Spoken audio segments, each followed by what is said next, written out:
ಬೆಂಗಳೂರು ಪೊಲೀಸರು ಉತ್ತರ ಪ್ರದೇಶಕ್ಕೆ ತೆರಳಿದ್ದಾರೆ ಈ ಕೇಸಿಗೆ ಸಂಬಂಧಿಸಿ ಬೆಂಗಳೂರು ಪೊಲೀಸರನ್ನ ನೋಡ್ತಾ ಇದ್ದಂತೆ ಆರೋಪಿಗಳು ಎಸ್ಕೇಪ್ ಆಗಿದ್ದಾರೆ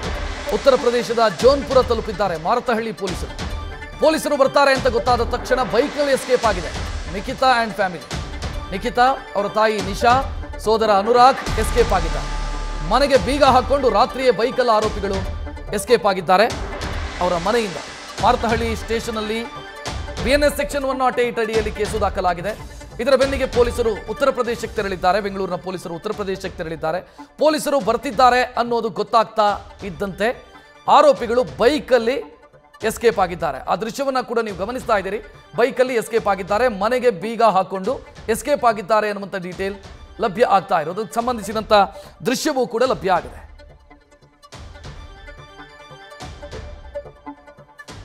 ಹೆಚ್ಚಿನ ಡೀಟೇಲ್ ನೀಡೋದಕ್ಕೆ ನಮ್ಮ ಪ್ರತಿನಿಧಿ ಚಂದ್ರಮೋಹನ್ ಫೋನ್ ಸಂಪರ್ಕದಲ್ಲಿ ಚಂದ್ರಮೋಹನ್ ಹೆಚ್ಚಿನ ಡೀಟೇಲ್ ಏನು ಕೊಡ್ತೀರಿ ಇದಕ್ಕೆ ಸಂಬಂಧಿಸಿ ಹೌದು ರಕ್ಷತ್ ಅತುಲ್ ಸುಭಾಷ್ ಅವರ ಆತ್ಮಹತ್ಯೆ ಪ್ರಕರಣಕ್ಕೆ ಸಂಬಂಧಪಟ್ಟಂತೆ ಬೆಂಗಳೂರಿನ ಮಾರತಹಳ್ಳಿ ಪೊಲೀಸ್ ಠಾಣೆಯಲ್ಲಿ ಆತ್ಮಹತ್ಯೆಗೆ ಪ್ರಚೋದನೆ ನೀಡಿದ ಆರೋಪದಡಿ ಈಗ ಎಫ್ಐಆರ್ ದಾಖಲಾಗಿದೆ ಈ ಎಫ್ಐಆರ್ಗೆ ಸಂಬಂಧಪಟ್ಟಂತೆ ತನಿಖೆಯನ್ನು ನಡೆಸಲಿಕ್ಕೆ ಈಗ ಆರೋಪಿಗಳನ್ನ ವಶಕ್ಕೆ ತೆಗೆದುಕೊಂಡು ವಿಚಾರಣೆಯನ್ನು ನಡೆಸಬೇಕಾಗಿದೆ ಈ ಕಾರಣಕ್ಕಾಗಿಯೇ ಮಾರತಹಳ್ಳಿಯ ಪೊಲೀಸರು ಉತ್ತರ ಪ್ರದೇಶದ ಜೋನ್ಪುರವನ್ನ ತಲುಪಿದ್ದಾರೆ ಜೋನ್ಪುರದಲ್ಲಿ ನಿಖಿತಾ ಸಿಂಘಾನಿಯಾ ಅವರ ತಾಯಿ ಸೋದರ ಚಿಕ್ಕಪ್ಪ ಮತ್ತು ನಿಖಿತಾ ಸಿಂಘಾನಿಯಾ ಎಲ್ಲರೂ ಕೂಡ ಇದ್ದಾರೆ ಈ ಕಾರಣಕ್ಕಾಗಿನೇ ಅವರನ್ನ ವಶಕ್ಕೆ ತೆಗೆದುಕೊಂಡು ವಿಚಾರಣೆ ನಡೆಸಲಿಕ್ಕೆ ಬೆಂಗಳೂರಿನ ಪೊಲೀಸರು ಜೋನ್ಪುರವನ್ನ ತಲುಪಿದ್ದಾರೆ ಆದ್ರೆ ಕಳೆದ ರಾತ್ರಿಯೇ ಆರೋಪಿಗಳಾದಂತಹ ನಿಶಾ ಸಿಂಘಾನಿಯಾ ಮತ್ತು ಅನುರಾಗ್ ಸಿಂಘಾನಿಯಾ ತಮ್ಮ ಮನೆಗೆ ಬೀಗ ಹಾಕೊಂಡು ಬೈಕ್ ನಲ್ಲಿ ಅಲ್ಲಿಂದ ಪರಾರಿಯಾಗಿರ್ತಕ್ಕಂತಹ ದೃಶ್ಯಗಳು ಈಗ ನಮಗೆ ಲಭ್ಯ ಆಗಿವೆ ಮುಖ್ಯವಾಗಿ ಈಗ ಬೆಂಗಳೂರಿನ ಪೊಲೀಸರು ಜೋನ್ಪುರವನ್ನ ತಲುಪಿದ್ದಾರೆ ನಮ್ಮನ್ನು ವಶಕ್ಕೆ ತೆಗೆದುಕೊಳ್ತಾರೆ ಬಂಧಿಸ್ತಾರೆ ಅನ್ನುವ ಕಾರಣಕ್ಕಾಗಿನೇ ಈ ಬಂಧನದಿಂದ ತಪ್ಪಿಸ್ಕೊಳ್ಳಿಕ್ಕೆ ಆರೋಪಿಗಳು ಮನೆಯನ್ನ ಬಿಟ್ಟು ಬೇರೆ ಕಡೆಗೆ ಎಸ್ಕೇಪ್ ಆಗಿದ್ದಾರೆ ಈಗ ಬೆಂಗಳೂರಿನ ಮಾರತಹಳ್ಳಿ ಪೊಲೀಸ್ ಠಾಣೆಯಲ್ಲಿ ಬಿಎನ್ಎಸ್ ನ ಸೆಕ್ಷನ್ 108 ಅಡಿನಲ್ಲಿ ಆತ್ಮಹತ್ಯೆಗೆ ಪ್ರಚೋದನೆ ನೀಡಿದ ಆರೋಪದಡಿ ಕೇಸು ದಾಖಲಾಗಿದೆ ಇದು ನಾನ್ ಬೇಲಬಲ್ ಸೆಕ್ಷನ್ ಪೊಲೀಸರು ವಾರಂಟ್ ಇಲ್ಲದೇ ಆರೋಪಿಗಳನ್ನ ಬಂಧಿಸುವಂತಹ ಅಧಿಕಾರವನ್ನ ಹೊಂದಿದ್ದಾರೆ ಈ ಕಾರಣಕ್ಕಾಗಿನೇ ಈಗ ಆರೋಪಿಗಳ ಬಂಧನಕ್ಕಾಗಿನೇ ಬೆಂಗಳೂರಿನ ಪೊಲೀಸರು ಉತ್ತರ ಪ್ರದೇಶಕ್ಕೆ ತೆರಳಿದ್ದಾರೆ ಆದ್ರೆ ಆರೋಪಿಗಳು ಈಗ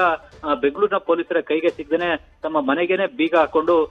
ಬೈಕ್ ನಲ್ಲಿ ಬೇರೆ ಕಡೆಗೆ ಎಸ್ಕೇಪ್ ಆಗಿದ್ದಾರೆ ಈಗ ಅಲ್ಲಿ ಉತ್ತರ ಪ್ರದೇಶದ ಸ್ಥಳೀಯ ಪೊಲೀಸರ ಸಹಕಾರವನ್ನ ಪಡ್ಕೊಂಡು ಆರೋಪಿಗಳನ್ನ ಬಂಧನ ಮಾಡುವಂತ ನಿಟ್ಟಿನಲ್ಲಿ ಈಗ ಬೆಂಗಳೂರಿನ ಮಾರತಹಳ್ಳಿಯ ಪೊಲೀಸರು ಕ್ರಮವನ್ನ ತೆಗೆದುಕೊಳ್ಬೇಕಾಗುತ್ತೆ ಈಗ ಆರೋಪಿಗಳಿಗೂ ಕೂಡ ನಿರೀಕ್ಷಣಾ ಜಾಮೀನು ಕೋರಿ ಬೆಂಗಳೂರಿನ ನ್ಯಾಯಾಲಯಕ್ಕೆ ಅರ್ಜಿಯನ್ನ ಸಲ್ಲಿಸಲಿಕ್ಕೂ ಕೂಡ ಅವಕಾಶ ಇದೆ ಆದ್ರೆ ಆ ಒಂದು ನಿರೀಕ್ಷಣಾ ಜಾಮೀನಿನ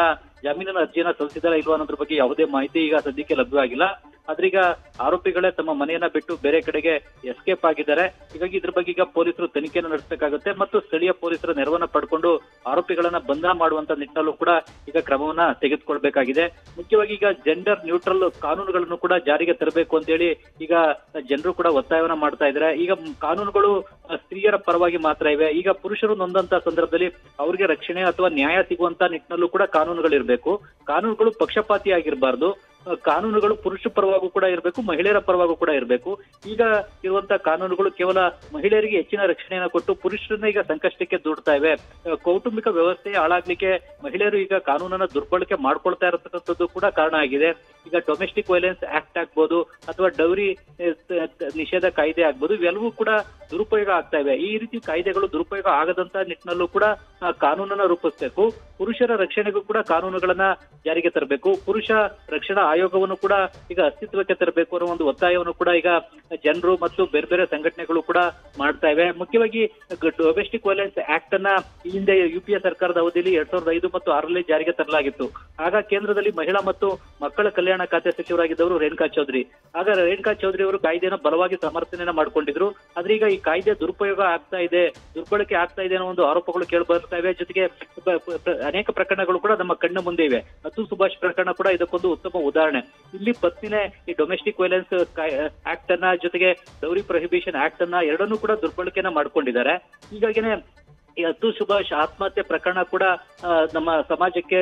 ಒಳ್ಳೆಯದಲ್ಲ ಅನ್ನೋ ಒಂದು ಮಾತನ್ನ ಈಗ ಸ್ವತಃ ರೇಣುಕಾ ಚೌಧರಿ ಅವರೇ ಹೇಳ್ತಾ ಇದ್ದಾರೆ ಈ ಹಿಂದೆ ಈ ಒಂದು ಡೊಮೆಸ್ಟಿಕ್ ವೈಲೆನ್ಸ್ ಆಕ್ಟ್ ಅನ್ನ ಜಾರಿಗೆ ತರಲಿಕ್ಕೆ ಪ್ರಮುಖ ಪಾತ್ರ ವಹಿಸಿದಂತವರೇ ರೇಣುಕಾ ಚೌಧರಿ ಆದ್ರೆ ಈಗ ಅಂತಹ ರೇಣುಕಾ ಚೌಧರಿ ಅವರೇ ಈಗ ವ್ಯಕ್ತಿ ಸಮಾಜದಲ್ಲಿ ಎಲ್ಲೂ ಕೂಡ ನನಗೆ ನ್ಯಾಯ ಸಿಗಲ್ಲ ಅಂತೇಳಿ ಆತ್ಮಹತ್ಯೆ ಮಾಡ್ಕೊಳ್ಳೋದು ಸಮಾಜಕ್ಕೆ ತೊಂದರೆ ಇದು ದುರದೃಷ್ಟಕರ ಅನ್ನೋ ಒಂದು ಮಾತನ್ನ ಹೇಳಿದ್ದಾರೆ ರಕ್ಷತ್ ಥ್ಯಾಂಕ್ ಯು ಚಂದ್ರಮೋಹನ್ ಮಾಹಿತಿಗೆ